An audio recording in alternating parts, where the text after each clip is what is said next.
कल्पना करा, ग्रामीण भागातील एका प्राथमिक आरोग्य केंद्रात मुसळधार पावसामुळे सलग 2 दिवस वीज नाहीये अरे बापरे.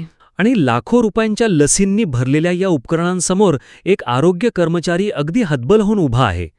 आजच्या या चर्चेत आपण प्राथमिक आरोग्य केंद्रातील ILR आणि डीप फ्रीज या उपकरणांच्या माहितीपत्राचे असे सखोल परीक्षण करणार आहोत. हो, जेणेकरून अशी आणीबाणीची वेळ टाळता येईल. अगदी. या मसुद्यात तांत्रिक माहिती व्यवस्थित दिली आहे, पण याचा व्यावहारिक उपयोग वाढवण्यासाठी आपण थेट काही महत्त्वपूर्ण सुधारणांवर लक्ष केंद्रित करूया. नक्कीच. सदर माहितीमध्ये उपकरणांचे सामान्य कार्य स्पष्ट केले आहे, परंतु आपत्कालीन परिस्थितीतील उपाययोजनांचा पूर्णपणे अभाव आहे. हो, हे मलाही जाणवलं. म्हणजे मसुद्यात असं नमूद केलंय की वीज गेल्यासही आतील तापमान बराच काळ थंड राहते. पण हा बराच काळ म्हणजे नक्की किती वेळ हे कुठेच स्पष्ट केलेलं नाही. तोच तर मोठा प्रश्न आहे ना. जर वीज पुरवठा अपेक्षेपेक्षा जास्त काळ खंडित झाला, तर आरोग्य कर्मचाऱ्यांनी नक्की काय पावले उचलावीत याची कोणतीही स्पष्टता यात नाहीये.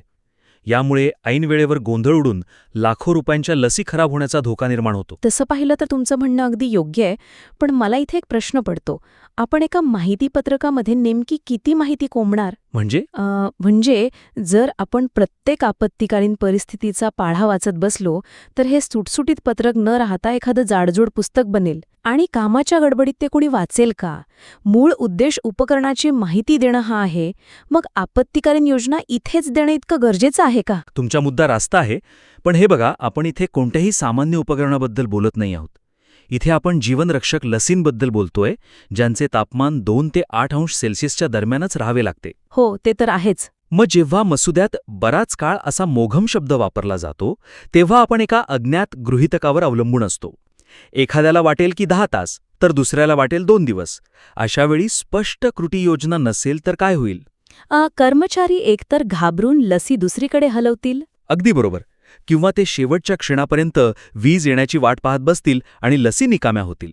म्हणूनच माझी अशी सूचना आहे की उपकरणांच्या होल्डओव्हर टाईमची निश्चित वेळ सांगा आणि वीज पुरवठा खंडित झाल्यास करावयाच्या कृतींचा एक स्पष्ट आराखडा मसुद्यात समाविष्ट करा. अच्छा, म्हणजे याच्या काही ठोस उदाहरणांबद्दल बोलायचं झालं तर आपण कसं सुचवू शकतो?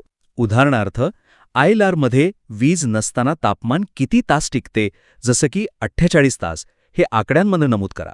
हो, म्हणजे त्यांना एक अंदाज येईल. दुसरं म्हणजे वीज गेल्यास उपकरणाचा दरवाजा वारंवार उघडू नये अशी ठळक सूचना द्या. आणि तिसरी गोष्ट, जर तापमान 8 अंशांच्या वर जाऊ लागले तर लसी त्वरित कोल्ड बॉक्समध्ये हलवाव्यात अशी कृती सुचवा. हे खूपच महत्वाचं आहे. या माहितीतून जाणवणारा एक मुख्य धारा म्हणजे उपकरणांची विश्वासार्हता. पण संकट काळात केवळ उपकरणावर अवलंबून राहणे धोक्याचे ठरू शकते. हे म्हणजे विमानात लाईफ जॅकेट आहे असे सांगण्यासारखे आहे, पण ते कसे आणि कधी वापरायचे हे न सांगण्यासारखे आहे. अरे वा, हे अतिशय चपखल उदाहरण आहे. हे अगदी स्पष्टपणे मांडले आहे. पण मला असा प्रश्न पडतो की आपण आपत्कालीन वेळेचे गणित स्पष्ट न केल्यास तळागाळातील कर्मचाऱ्याला परिस्थितीचे गांभीर्य कसे समजेल? नक्कीच नाही समजणार. आणि म्हणूनच तो प्लॅन बी तिथे असायलाच हवा. आता आपण दुसऱ्या अत्यंत कळीच्या मुद्द्याकडे वळूया. हो, वळूया.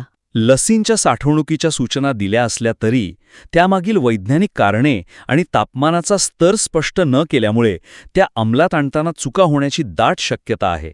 अगदी खरे. मसुद्यात म्हटलंय की फ्रीज सेन्सिटिव्ह लसी म्हणजे जसं की TT किंवा पेंटाव्हॅलंट भिंतीला टेकवून ठेवू नयेत.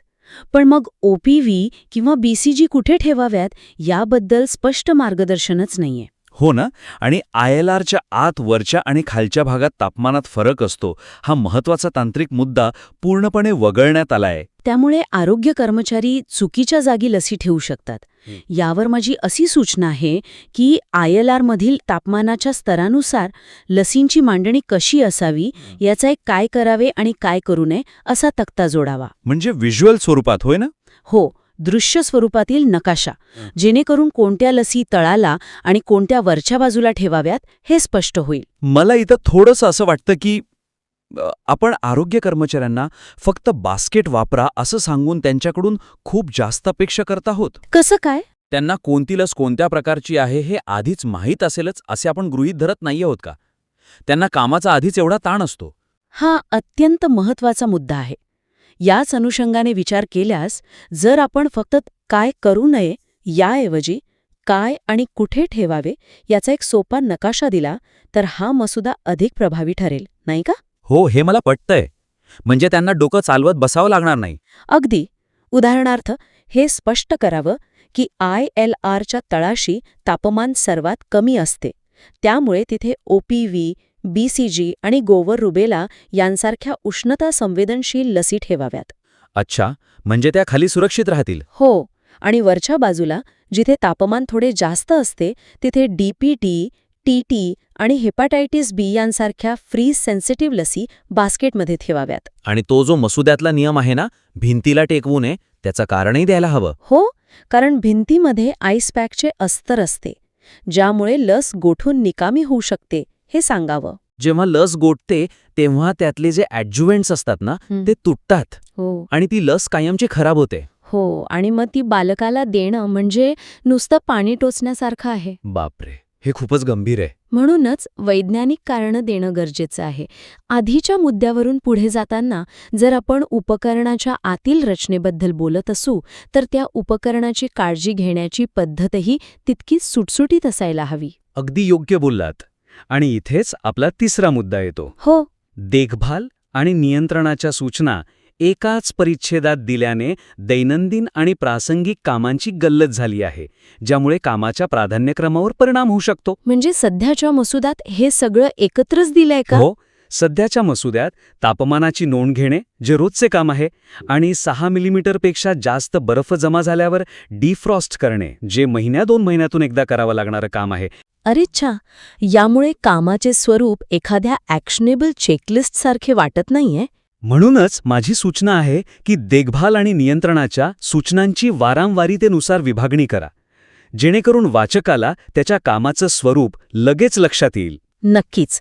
एखाद्या व्यस्त आरोग्य कर्मचाऱ्याने हा मसुदा वाचला तर डिफ्रॉस्ट करण्याची सूचना त्याच्या दैनंदिन कामांच्या यादीत हरवून जाण्याचा धोका आहे का?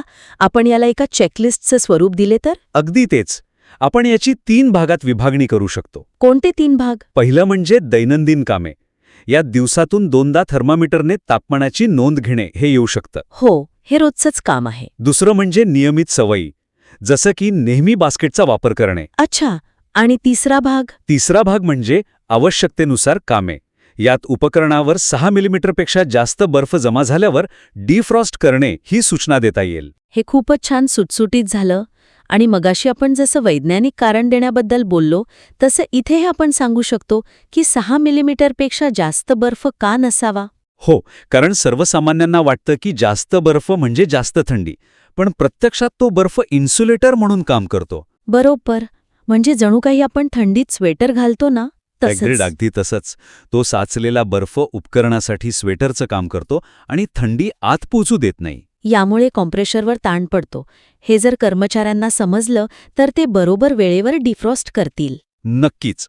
तर एकंदरीत आजच्या या सखोल चर्चेत आपण या कोल्ड चेन साहित्याच्या मसुद्याला अधिक बळकट करण्यासाठी 3 मुख्य मुद्द्यांवर लक्ष केंद्रित केलं. हो, पहिले म्हणजे वीज पुरवठा खंडित झाल्यास करावयाच्या आपत्कालीन उपाययोजना आणि होल्डओव्हर टाईम स्पष्ट करणे. दुसरे, ILR मधील तापमानाच्या स्तरानुसार लसींच्या योग्य मांडणीचं वैज्ञानिक कारण आणि स्पष्टीकरण देणे.